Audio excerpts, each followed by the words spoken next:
Hello সবাইকে, সকলে কেমন আছো? আশা করি খুব ভালো আছো। আমিও খুব ভালো আছি। আজকে নিয়ে এসেছি চুনো মাছের চচ্চড়ি। তো দেখো, টিকটক স্টাইলে কিন্তু আমি চুনো মাছগুলোকে আগে ভেজে নিলাম। মাছ ভাজাটা আমি দেখাইনি। তো তারপর একদম ডাইরেক্ট কড়াইতে আলু পেঁয়াজ আমি এরকম ভাজার মতো করে কেটে নিয়েছি। দিয়ে সম্বরা দিয়ে আমি এগুলোকে ভালো করে ভাজবো। বেশ কিছুক্ষণ এভাবেই নুন হলুদ দিয়ে আমি ভাজবো। তো এটা ভাজা হতে হতে আমি সবার সাথে কিছু কথা শেয়ার করতে চাই।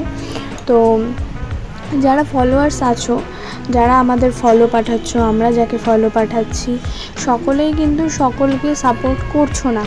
এবার ধরো, মানে আমি সবাইকে সাপোর্ট করছি ঠিকই, কিন্তু তোমরা কিন্তু সেইভাবে সাপোর্টটা কাউকে আমাকে বলে না, অনেকেই ব্যাক দিচ্ছ না, ঠিক আছে? এটা কিন্তু ঠিক নয়। সবাই সবার পাশে থাকো। তুমি এটা মানে ফলোয়ার্সদের উদ্দেশ্যে বলছি যে তোমরা প্লিজ এটা কখনো ভাববে না যে তুমি কাউকে সাপোর্ট না করলে সে তোমায় সাপোর্ট করবে।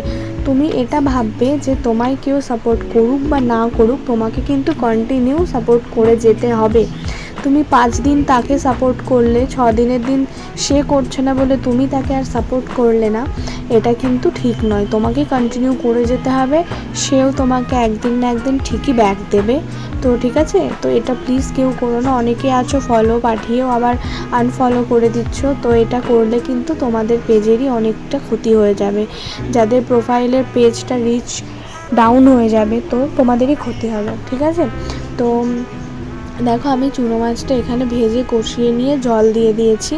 তো কথা বলতে বলতে রান্না অনেকটাই এগিয়ে এসেছে। তো কিছুক্ষণ ঢাকা দিয়ে ভালো করে ফুটিয়ে এই জলটা আমি শুকিয়ে নেব, কারণ একটু জল না দিলে জিনিসটা সেদ্ধ হবে না।